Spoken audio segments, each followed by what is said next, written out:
Chapter 14. The Family's Experience. In the sweetness of friendship, let there be laughter and sharing of pleasures. For in the dew of little things, the heart finds its morning and is refreshed. Khalil Gibran. At Silverado, providing attention and assistance to the families of the memory impaired is as important as serving the people directly in its care. Ever since its founding, the organization has offered support groups for relatives and friends. "How is everyone feeling?" Werner asked. There was a long silence. Then Russell spoke up. "It's lonely." Werner leaned forward slightly in encouragement, and Russell began to speak again. "I've been in the house by myself for 3 months now, and I'm still not used to it. Now that Meredith is at Silverado, I'm getting a full night's sleep. So from a physical standpoint, I guess I'm doing better." Russell paused. "But I feel alone."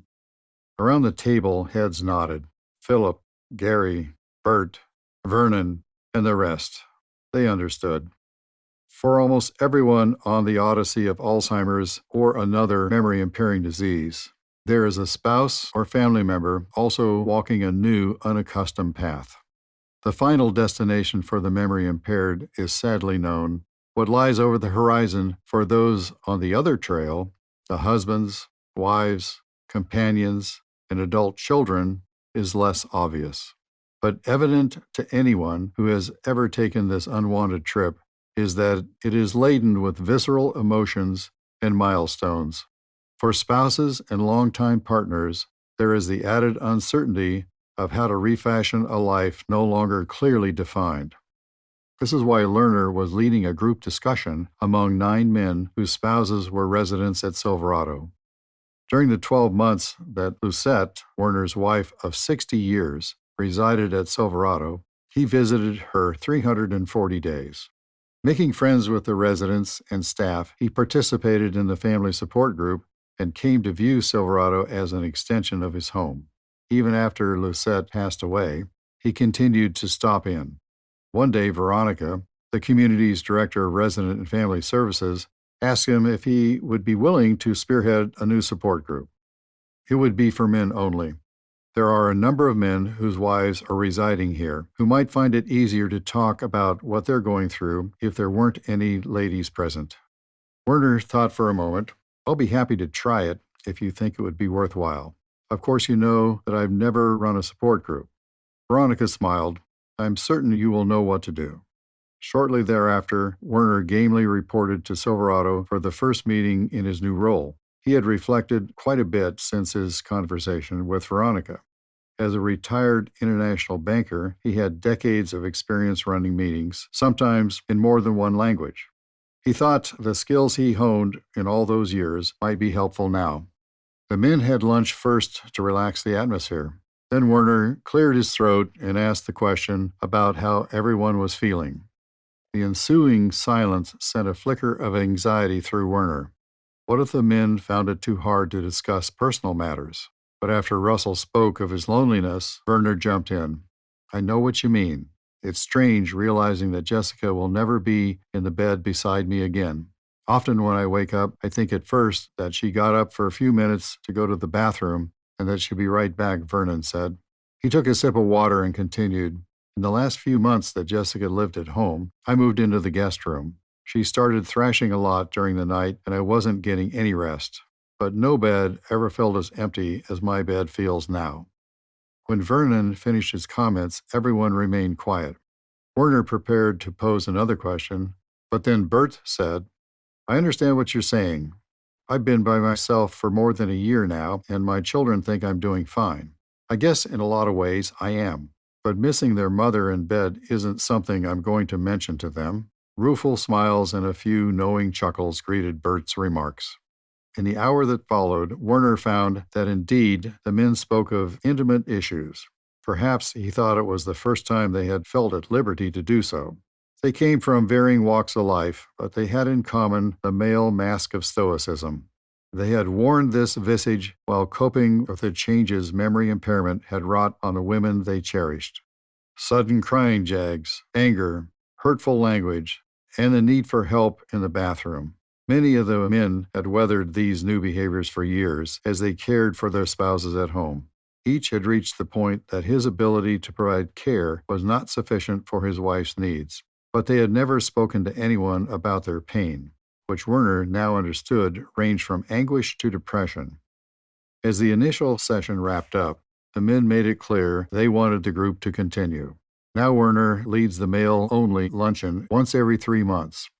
It's been more than a year since his wife's passing, and he is in a different phase from the other men, who still grapple with their wives' memory impairment as part of their daily lives.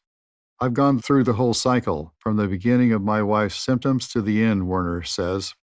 I know one of the hardest things for a spouse is that you don't know where this is going, what to expect. He recalls that when the men got together the first day, they started to make comparisons of their situations. They found comfort, understanding, and advice. Werner is a busy man these days. He not only consults on international banking, he also travels, skis, reads, and spends time with his daughter. I feel guilty sometimes because of all the things I enjoy now without my wife here, he says in a soft voice. But I understand that life goes on and you have a certain responsibility to live it.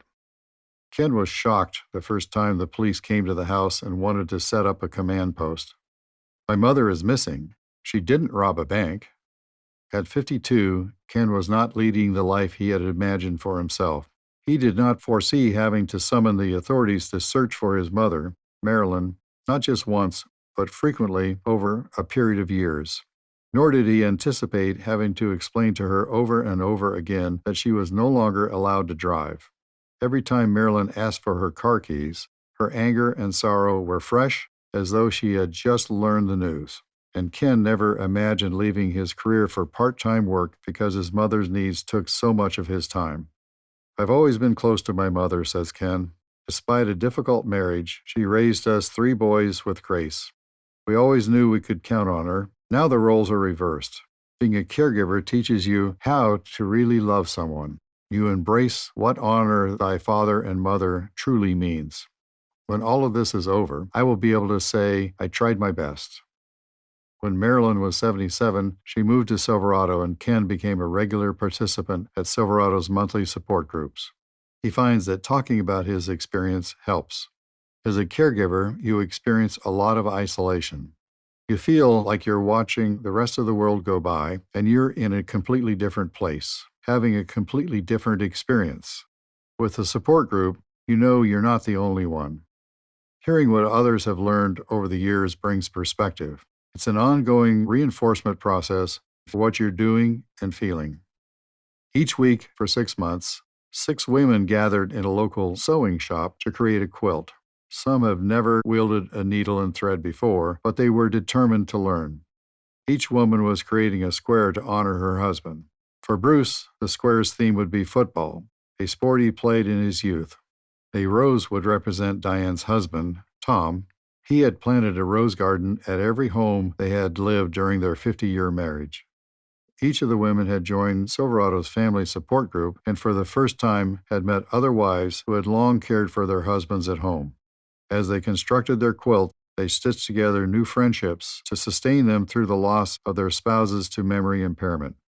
What I was going through with Bruce was something I just didn't talk about with other people, Betty said. Her husband's condition was diagnosed 3 years before he came to Silverado. As his dementia progressed, he became verbally and physically aggressive, a situation Betty endured because of her love for him and firm belief in the vow she had taken for better or worse.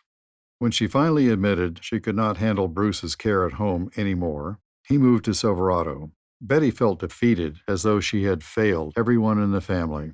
Then a simple exchange with another support group participant changed her life. The woman quietly confided to the group that her husband had been aggressive at home.